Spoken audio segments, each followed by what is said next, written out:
Good evening. It may finally be a fix for what's become an ugly gateway to the city. NMDOT says it has a new plan that spells game over for vandals who've spent years tagging the pedestrian bridge that crosses I-40. News 13's Chris McKee has a first look at what's in the works. Chris? Dean and Jessica, the state says it will soon demolish and rebuild a part of that special cage underneath the pedestrian bridge at I-40 in Coors, an area vandals have been using for years to spray graffiti that hundreds of thousands of drivers can see.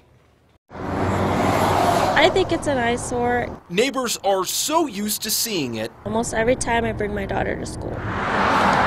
Most wonder if the graffiti tags covering the I-40 Coors pedestrian bridge will ever go away. Some days it's bigger and brighter and it's erased, and then it's bigger and brighter again. For years, vandals have been cutting the fence, sneaking into the maintenance access cage hanging under the bridge, then leaving their tags all over. Some even dangerously painted on the bridge pilings, leaving city and state crews to do risky cleanup work. It's costing the taxpayer each and every time we go and fix that at least $5,000 for traffic control alone, and that doesn't count for the labor and manpower and everything else that goes with it.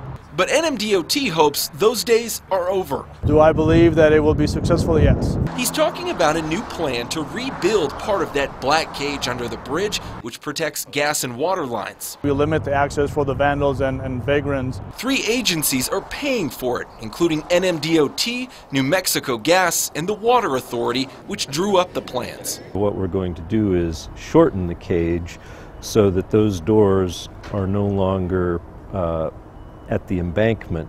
Only one access door will soon hang at least 10 feet above the bike path. Therefore, you will only have access by using a hydraulic lift or a cherry picker. Neighbors hope it's finally the end of an eyesore. We want Albuquerque to be a place that's inviting. Now, the project doesn't have a final cost yet, but the water utility spent $40,000 drawing up those plans. The other work is expected to cost between $25,000 and $30,000 each for both New Mexico Gas and NMDOT. Crews are expected to begin work November 6th. Dean? All right, Chris, thank you. Now, the state hopes that project will be done by the end of the year. A cash